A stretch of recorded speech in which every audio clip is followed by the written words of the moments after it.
Hey there, and welcome to YAS, a stripper podcast. On this podcast, we'll discuss how classifying each other as people and workers is dangerous to society and marginalized groups of people. We'll also talk about the climate in and outside of the strip clubs and all of the amazing things that strippers do. And of course, we'll talk about all of the things in between. I'm your queen, AM Davies, and this is YAS, a stripper podcast. Hey there, everyone. Welcome back to another episode of YAS, a stripper podcast. So today's guest, she is a dancer from Las Vegas, and I really wanted to talk to Kristian because I also was a dancer in Las Vegas from 2003 to 2006 or 7. I'm pretty sure 2007, like in the first half, was the last time I was there.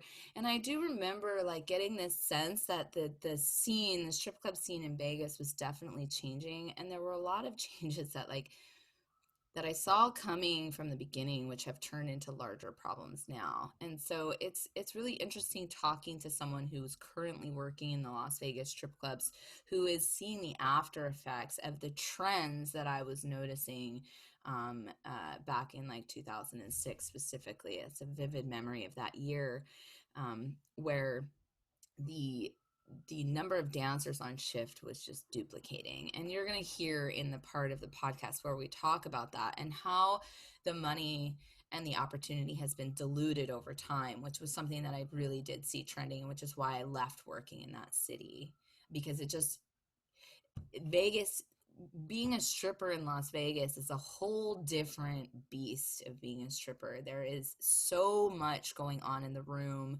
Everyone's smoking inside. Everyone's drunk. The music is blasting, and it's a well-oiled machine the way it works. And it can be incredibly draining to work in that town. And so the money, making thousands and thousands of dollars back in the day, it was like worth putting up with how difficult it could be, because you could make enough money to be able to give yourself the breaks that you needed. And what I started to notice is that the money just wasn't as good for the amount of bullshit that I was dealing with. And so, yeah, that was ultimately why I left working in Vegas and kind of never looked back. And now the new things that are coming out about how they're not only classifying the dancers, but how they're these licenses and these background checks, just wait until you hear. It's incredible. And so thank you so much to our guest, Kristian, who came on and like gave us this info. And if you're listening and you're a stripper in Vegas, you have anything to add to this conversation, please feel free to write in, because I would love to revisit this conversation again in the future. So if you have any thoughts, or if you listen to it and you're like, actually, that's incorrect, or actually, yeah, I felt this way too, or actually, yeah, I actually have more information on that, then please feel free to write in and share that with us at yasastripperpodcast@gmail.com. But I'm just going to let you guys get right to it. We're just going to go over here and talk to Kristian. And I hope you enjoy every bit of it. See you on the other side. Hey there, welcome back to another episode of YAS, a stripper podcast. Today's guest is calling in from Las Vegas, Nevada, a very special city for strippers. Mm-hmm. Yes. What's up, Kristian? How are you doing today? Hey, I'm good. Thanks for having me. Thank you so much for joining me. Yeah, we were talking on the phone a couple weeks ago, and the stories about Vegas are incredulous, and we just have to examine what's going on over there.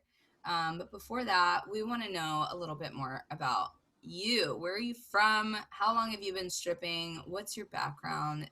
Fill us in. So I am from Oxnard, California. Beach girl, yes.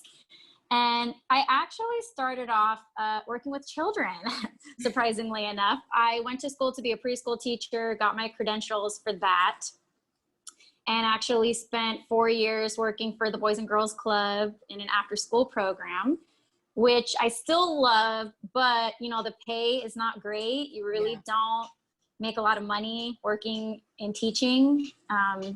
You'd really have to get your master's and go really, really far with education to get a good salary.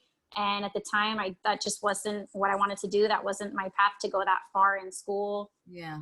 And I, you know, obviously had a certain lifestyle that I wanted to live. I wanted to travel. I wanted to do things. So I up and moved to Las Vegas. And my first job was actually cocktailing in a strip club. So of course, you know, that got me experienced and used to the environment, which is something I had never experienced. I knew nothing about strip clubs. I knew nothing about like nightlife. But you know, I was there. I loved it. I felt comfortable, and then I started dancing, and here we are. Yeah, amazing. How long have you lived in Vegas? About 6 years. 6 years, yeah. And how long have you been stripping Yeah. there then? 5, Okay. I think. So not that long after. Yeah, yeah. Right, within the first year. Yeah. So what was your perspective of the dancers from you know, as a cocktail waitress point of view? So starting off, I would say that I was one of those ignorant people that today myself would be like, oh, there's so much information that you need to know. Like, how can you think this way? Like, I was just very ignorant. I didn't know anything about that world. I probably was, you know, judging and shaming and really just looking at those girls like, how can you do this? How can you take your clothes off? How can you, ew, you're dancing for that old man? That's gross. Like, I just had all this stereotypical thoughts and ideas because I didn't know. I was ignorant. If you're not in the industry, then you just don't know. You know, it's like one of those things. If you know, you know. If you don't know, you don't know. So I definitely like had to learn a lot, and it was a very like mind-blowing culture shock type of experience. But it's, you know, I mean, what's ringing in my ears is how could you dance for that old man? And I'm thinking about it because I'm like, yeah, that is probably a sentiment for a lot of people who don't understand yep. and sex work. How could you do that with so and so?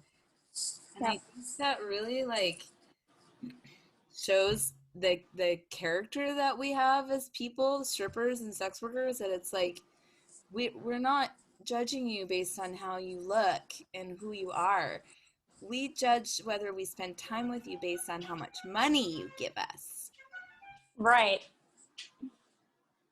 So, you know, we really start to look at people as people and that they're all different, and we don't, and it's really hitting me right now because of what you said, you know. Because that's what outsiders think. I can't tell you how many times I've had customers ask me the same question. How do you do it? How do you dance for old men? How do you dance for a disgusting, smelly person, or someone, you know, who has really bad BO or bad breath or dirty clothes? And I ask them the same exact question. Well, what do? You're an accountant, you're a lawyer, you're a doctor, you work at a retail store. How do you help your customers? Do you not help people when they smell? Do you not help people when they have bad breath? No, you help everyone because everyone is a customer, and you look at every customer the same, and you do your job robotically, like in any job field. You know, your job becomes like reflex and robotic, and it doesn't matter who or what a customer is. You look at them all the same, just like we do. But like you said, if people don't understand the stripping industry, then they just don't get it. They just look at it with this like very narrow, closed-minded perspective, like, ew, that's so gross, I could never do that. Well, there's a lot more to it than people realize. Yeah, and I think that I feel similarly when I see images or things or videos of people in cubicles and fluorescent lighting. Yeah. Ew, how can you do that? Right. How can you spend 8 hours a day in a cubicle? Oh. Monday through Friday? No free time? No. No. So yeah, thank you for that nugget. That was great. Yeah. So what clubs have you worked at in Vegas? So I've worked at, technically 4 different strip clubs in Las Vegas. I don't want to get too specific with the names just because of, just because the stories I'm going to share. Yeah. We'll skip that part. Good point. You know, for legal purposes, I won't say their names. But I'll just say this. I've worked at quote unquote the #1 clubs in the world. Yeah, the world. The world, quote unquote, in the world, they're the #1. That's what I will say. Gotcha.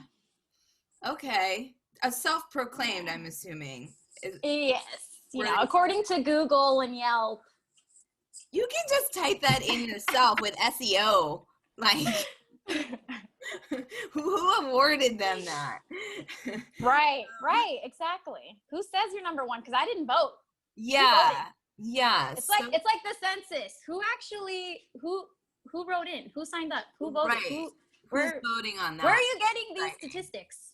Yeah. So, okay, before we get into like all the interesting things that the clubs are doing, something that I find extremely interesting is that, I mean, the economy in Las Vegas is so wrapped up in sex work.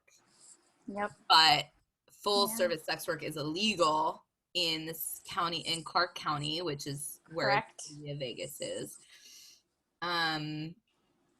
And when the pandemic hit, specifically strippers and sex workers were left out of relief funds in the state of Nevada, correct? Can you help me understand that? Okay. Yes.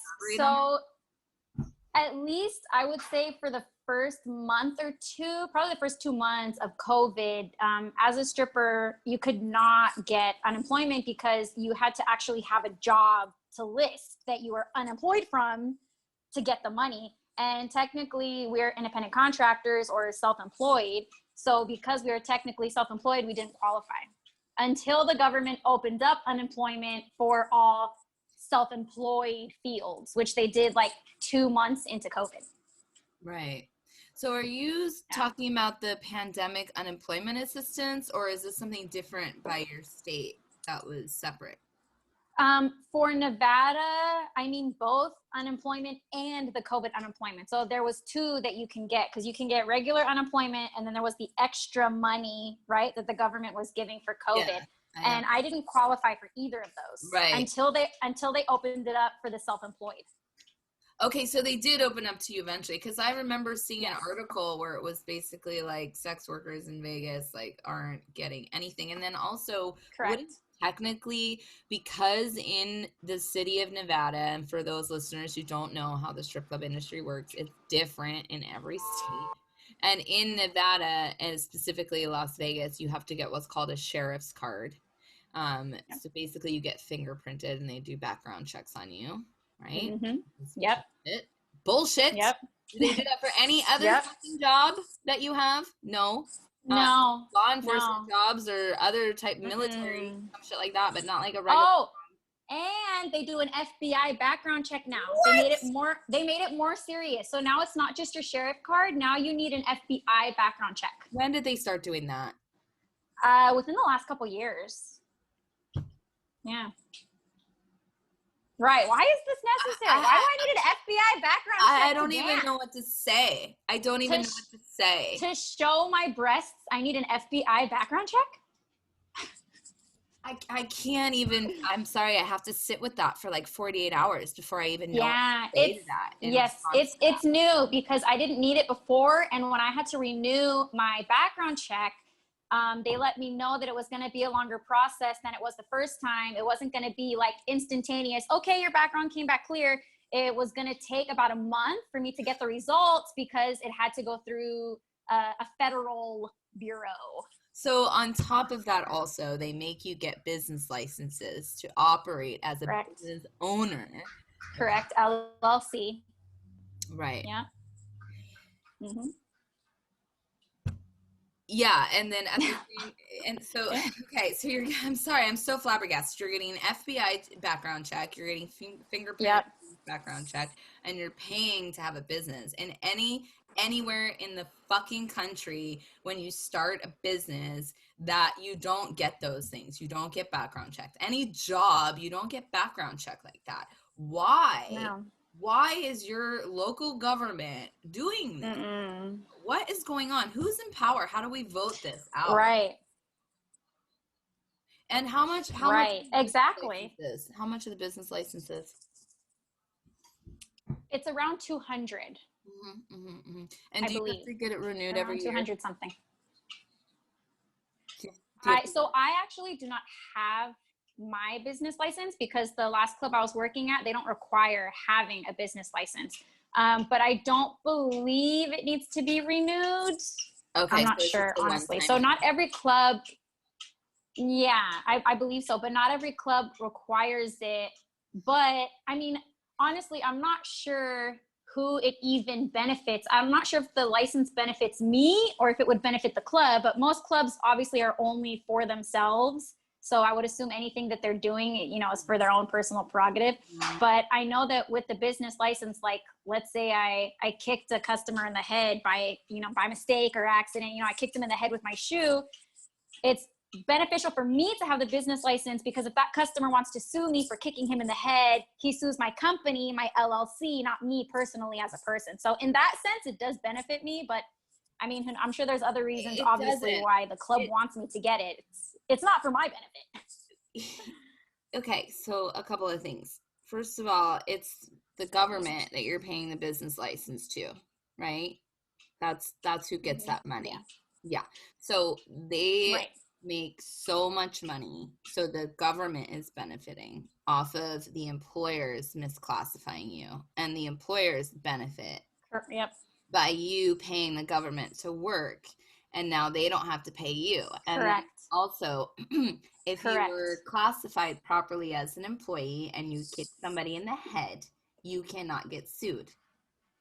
You know, they you know what I mean? Like well, here's the thing. You can get sued, but there are protections in place, you know? And like exactly. And the club, you know, like they don't want to be liable. Right. Like let's say I'm a waitress and I have a really, really hot bowl of soup and I accidentally spill it on a customer and I give them a 3rd-degree burn or something, or hot water for tea. That sounds more plausible. Hot soup that hot doesn't sound very, very hot water. I accidentally spill it on him. That waitress doesn't need to purchase a business license in order to be protected from an accident like that. You know? So what I'm revealing here is a motherfucking racket that the entire system is running on all of us. Correct. Exactly. They basically just want to fuck. It's another way they want to fuck strippers over, and they don't want to be held responsible for anything. I mean, honestly, I feel like I could die. I feel like a customer could literally kill me, could rape me and kill me, and the club would not be liable. They would not be responsible in any way whatsoever because I signed my life away in my first contract when I got hired 5 years ago. So they take no responsibility for me whatsoever. No, they don't. And that's the sad truth that people don't know. Right.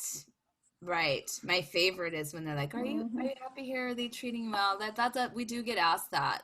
We do every now and then. We do get asked that. That's sweet. It's like, well, how much motherfucking time do you have? You know, do you want me to tell you the complex situation of how much I love this job / how much I hate the people that are running the show? Like, yeah. Right. How much time you got? Yeah. Totally. Read my memoir. So something interesting that you and I talked about, and you know, stop me if I say it and you're like, no, I don't want to talk about that because I want to make sure you're comfortable. But the fact that at 1 or 2 clubs in Vegas, they did in fact switch from freelancer, independent contractor to employee, and were paying employee checks for a short period of time. Can you elaborate? Correct. On that? Yes. So there was a lawsuit, right, which was about the fact that the strippers were misclassified, right, because we're independent contractors. technically, I don't know all the terminology, but I don't even really think we're self-employed. Like there's so many legal terms, but at this one club, technically we're shareholders because supposedly we all own some of the stock of the company. How do you own it? Where's the proof that you own it? Right. I have no idea. Supposedly, I think ownership. No. Okay. You've never seen an email. You've never seen a spreadsheet. I had received a couple checks of my dividends. Okay. But they were like, I don't know, like $20 or $50. How often did you get that? Like I got maybe 2 checks in the last 5 years. Wow. Of $20? Right. Congratulations. So, right. Yay. But so because of that, right, we don't get any of the benefits of being employees, but yet they treat us like we're employees. You know, they tell you how many hours to work. They tell you when to come to work. They tell you how many hours you have to stay there. Yep. There have been days where I feel sick at work. I have nausea. I feel like I have to throw up or I have a headache, whatever. And I'll tell one of the managers or even the owner of the club that I want to go home, and they'll tell me, no, you can't go home. You haven't worked your 6 hours yet. One time the owner actually told me to my face, you know what, go in the back, go in the locker room and take a nap and see how you feel and come back out. And if you don't feel good in an hour or 2, then come back and see me and maybe I'll let you go. What? Wow. If I'm a stockholder, technically I'm an owner and I'm an independent contractor. You are not my boss. You cannot tell me that I cannot go home and I feel sick. If I feel sick, I should go home. You should. I mean, that is the parameters of being an independent contractor. But if you tell that person, no, F you, I'm actually leaving, then he's like, oh, well, good luck getting on the schedule. And then you have no power and then you lose your job. Correct.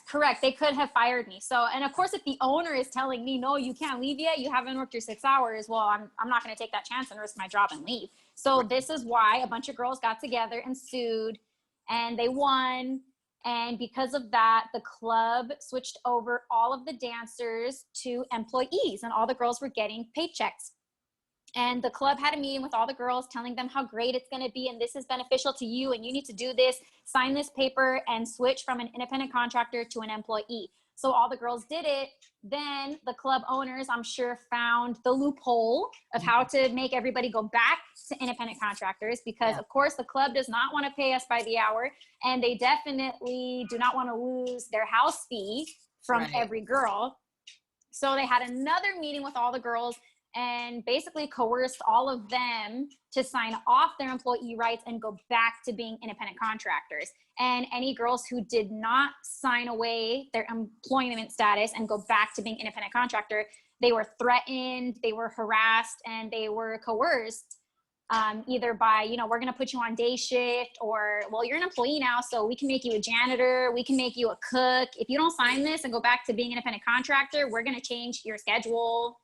So they did say that, like, we'll make you a cook or a janitor? Yes, to one of my friends, they did. They threatened her. But, like, because she wanted to remain an employee, and they're like, so if you remain as an employee, you have to take whatever role we give you? Basically. Okay, so that's not real. That is not real. They're just saying that.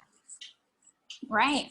Yeah. Right, but that's what clubs do. The clubs coerce, blackmail, harass, abuse, and push the dancers around like we are disposable pawns on their little Monopoly board game. I know. I've been there. I've worked there. Mm-hmm. I know plenty about it. Yeah.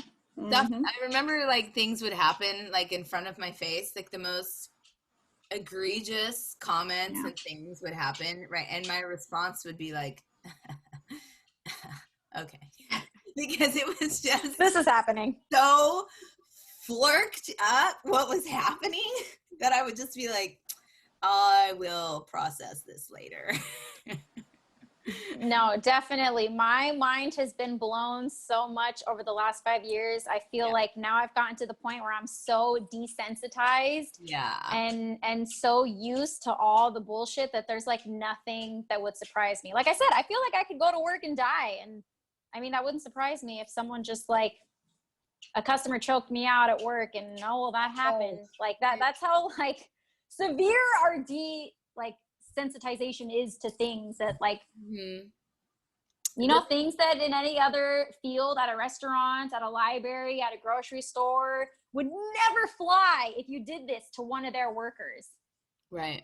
But it's like, you know, strippers are so dehumanized that it's like the things that are happening to us is like nobody thinks it's bad. Nobody's like, oh, appalled that this happened to a stripper. You know, that kind of stuff is not on the news. Yeah, because they just don't, they don't care, like, about the rate in which we're harmed. It's just, it's so unfortunate. Right. What you're saying is so true, and it's like our reality is that like, yeah, like we get killed and like nobody cares that much. Right, because we're so because we're so dehumanized. And I think that's one issue that I really want to like spread to the world, is for people to understand, like, I'm human, I'm a sister, I'm a teacher, I went to school, you know, like we need to humanize strippers, because I feel like that's where it comes, like that ignorance and that dehumanization is what makes it so easy for people to treat us like shit. Just like, and this is a really extreme example. Okay. Well, like with slavery, for example, they dehumanized these people, right? So that they could excuse treating them like shit. Like with the Holocaust, they dehumanized the Jews so they could treat them like shit and kill them and murder them and all of that. So, and I feel like that's what society is doing to strippers. They're dehumanizing us. Oh, you're a whore, you're a drug addict, you're whatever. And then it makes it okay to treat me badly. But if you were to look at me as an equal and a human being and a teacher and a sister and a mother and everything else that I am as a human, then, you know, I don't think it would be so easy to treat me that way. Yeah, and it's and I agree with everything you're saying, but unfortunately it's not just strippers, it's like sex workers in general are being dehumanized, and like, and lately, and I don't want, you know, we won't go too far down this rabbit hole, but with celebrities online also like very loudly dehumanizing us to a younger generation, you know, that, so my whole thing is the young people need to be taught. We need to teach the children, and we need to talk to children about sex at a much younger age. BTW, sex and drugs, by the way. PSA announcement. Talk about sex and drugs early. But if we teach the children, and there's such a woke generation right now. All right, they know everything. They are so incredibly smart and intelligent. And if we teach them, then because I literally am watching young people teach adults. I watched it last night. A friend came over and she was on the phone with her aunt, and we had a strip show on in the background in the backyard, and the young person was telling her aunt, this is what it is, they're expressing themselves, they're making their own choices with their bodies, and teaching her older aunt, because her aunt was like, no, like, what, that's not, why are you doing that? And then she was explaining, and the aunt was like, listen, I'm learning. You know, that's what I'm talking about. They're a liberal generation. Yeah, and we need to get to them. They're the ones that are going to help us. And there's so many of them, too. Yeah, there's definitely. A lot of people. So okay, so they switched you back. They're practicing wage theft. What's an average house fee in Vegas right now? $100 if you dance on stage, $100. About $150 if you don't want to dance on stage. Okay. And then, so it's $100 dance on stage plus a mandatory $20 tip out to DJ. Roughly correct. And then that does not include tipping security if you are one of those girls who chooses to or has the ability to work with security or management, where basically they monopolize customers and will not let any other girls talk to the customers, and they will give their girls, you know, the first go. And if you get them to go private or do anything, then you owe security or whoever put you on 20%. They're corporatized pimps. Right. And I feel like this is illegal. You're not supposed to monopolize illegal. customers. Right. Because we're all independent contractors. We're all supposed to have equal rights and opportunity to the customers. You are not supposed to monopolize customers. And that's what they're doing. They're holding customers hostages for the girls that are going to give them. And when I say them, I mean security and management. They're holding customers hostage and giving them to the girls that will give them their 20%. And they're taking opportunity away from the rest of us, even though we all paid the same house fee. I paid just as much to be here as those girls, but because they're tipping security 20%, the security is letting them have those customers and telling me, no, hey, you can't talk to this guy. He doesn't want girls right now. Back up. No, you can't talk to him. Back up. Oh, Tiffany, Carrie, Selena, come on. Come talk to this guy. That's literally what they're doing, correct? Correct. Yeah. I literally, one time I had a security guard try to actually pull me away from a customer I was already getting money from. I was sitting with him. He was giving me money. Security calls me and like tells me to come here. So I go talk to him. He's like, hey, they don't want you anymore. You need to leave their table. They don't want you at their table. I'm like, what? I'm sitting with him and he's giving me money. What do you mean he doesn't want me at his table? I went back and told the customer, because I'm not the type to quietly just be pushed around. I'm going to speak my piece. So I went back and asked the customer to his face, and he's like, what are you talking about? I never said I didn't want you. Like, who said that? What's going on? And it turned into a little situation with a security guard. And thank God the customer stuck up for me, and I stayed at that table. But had I just listened to that security guard, he would have cost me my money and kicked me out of my work, out of a profitable situation for me, because he was trying to kick me out so he could put one of his girls in. Right. And that happens all the time. Yeah, it's so corrupt.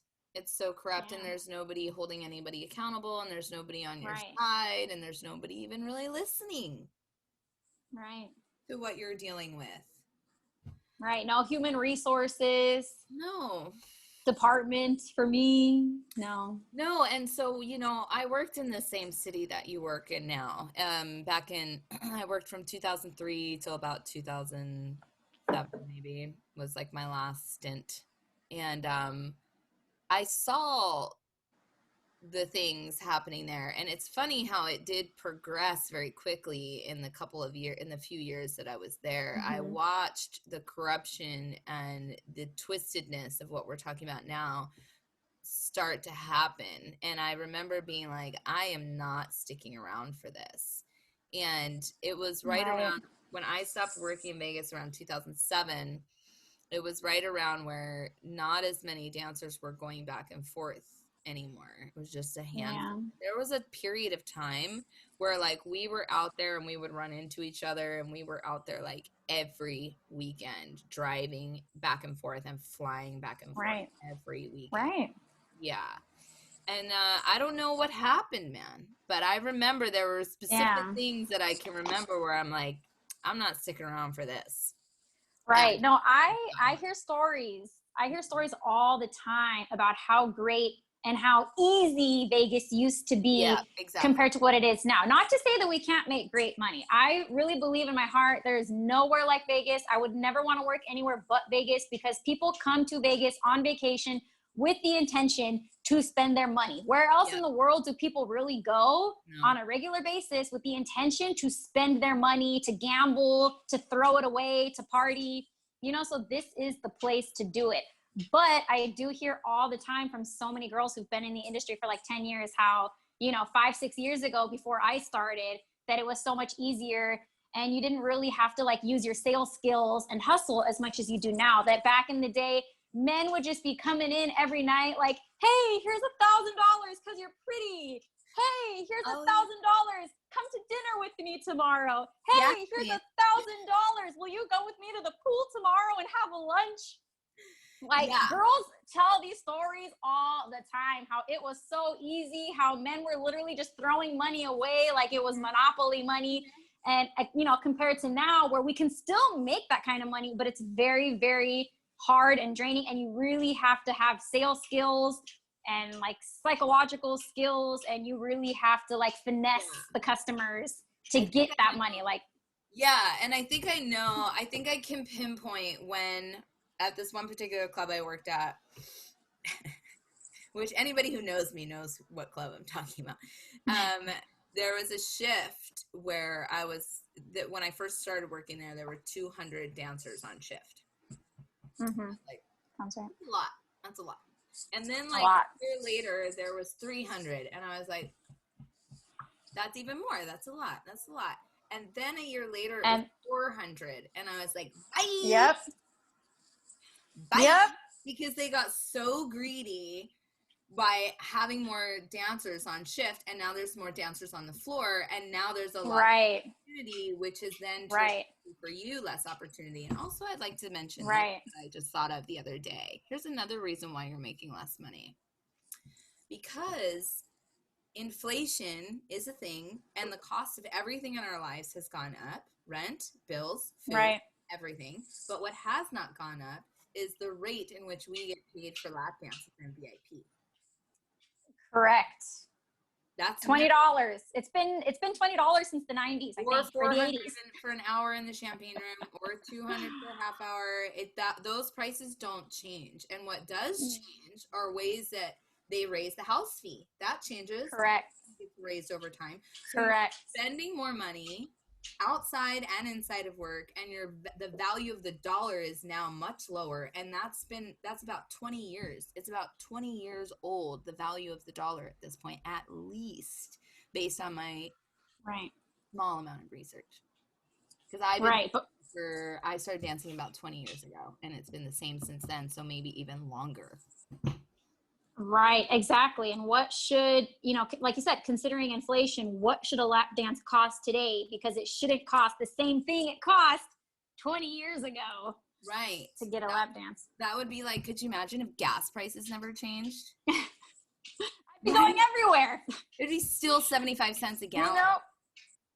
So what I think another reason is, for me, what I believe a huge reason is for the money going down for the girls in the strip club industry is the internet and social media. For me, I fully believe, there are so many avenues nowadays for a man to get attention from a woman. There's Backpage, there's all the dating apps, there's Craigslist. There are so many ways via the internet for a man to find a woman, to get a woman to hang out or talk to him, pay attention to him, whatever. So why is he gonna come to the strip club in person and pay for me just to give him a lap dance when he has all these outlets for way cheaper via the internet? I've heard this argument. And I only believe this argument has a small amount of merit, and here's why. Because there's nothing that matches in-person experiences. And the thing with Craigslist, that doesn't exist anymore. That went out the window with Fosta Sesta. It's been eliminated. So, but actually that's still new. So that's not been in development for several years. So yes, I guess that could still technically play a factor in what you're saying. I think that I think that it contributes, but I don't think it's the full part of the problem. One of the problems that I see too is the clubs stopped advertising because of social media. And so it's not social media. It's that the clubs were like, oh, our dancers now do social media, and we don't need to pay as much advertising because they also had social media, and they also had free models. Right. So they stopped spending money on advertising and only use social media. Therefore, they're making more money and us making less money. Anything that has gone wrong in the industry or that's not working, I see it as a direct result of the people that are running those establishments. Correct. They're all greedy. Yeah. They're all for their own self-interest, not for the interest of the dancers, which to me is just mind-boggling, because we are the entertainment. We are the reason there are customers. If there were no women, if there were no dancers, there would be no customers. There would be no club. So how can you not treat these women like stars, like the main attraction that they are? Right. We are the main attraction. We are the stars. You should treat us as such. Instead, they treat us like we're replaceable. Like, we don't matter. Like, we're pawns. Like, we're just janitors who I can hire somebody else tomorrow. You're not important. Like, janitors. No. Well, it's up to us, Queen, to make a difference. People like you and me and plenty of other amazing people out there listening to these conversations. There's only so much we can complain about. It's time to take action. Right. And to unite and to start having these conversations. Yes. Unionize. Yeah, we can't put up with this any longer. I have watched the deterioration of this industry over the last 2 decades. If it gets any worse, it's gonna get really weird. Yeah. It can't get worse. Right. Right. Unless it just disappears altogether, or no, and that I mean, it's just happen. Right. We need our party. We need our tits and ass in our face. We need to be able to go somewhere and have a beautiful woman twerk and clap her butt cheeks in front of us. Yes. We cannot lose this. No. Yeah. But those women obviously need to be treated right. We need respect. We need to be safe. We need to feel like I can go to work and I can put my tits in your face and I can clap my ass and nothing bad is going to happen to me when I do that. Yeah. Well said. That's not asking so much. No, it's not. I just want to safely clap my ass. I hear that. And someday Want to be fabulous just like these strippers? Pay attention. It's stripper tips. Stripper tip. I feel like in my years, I have met a lot of people, my friends, and this doesn't just apply to the strip club industry, that are shy or, afraid to like approach people. And this applies to like everything in life, sales jobs, retail jobs, whatever. I feel like approaching people and talking to people and networking is a really important part of just life in general. To go far in life, you need to have those skills. So what I always recommend to my friends at work, and this applies to everyone, is, obviously you need to just be confident, be comfortable in yourself. But I would say with approaching people, I usually go with saying something funny. Say something funny, say something stupid, say something surprising. Yeah. I feel like the best way to break the ice and to approach new people is to just make them laugh. Yeah. And, say something different, like, I don't know, for work, for example, at the club, instead of, every guy you meet, hi, do you want to lap dance? Yeah. Hi, do you want to lap dance? Hi, do you want to lap dance? The way that I approach guys is always different every single time. Like, hey, why do you look so mad? Or, hey, there's something in your teeth. Did anybody tell you that? Hey, did anyone tell you that you have a booger right now?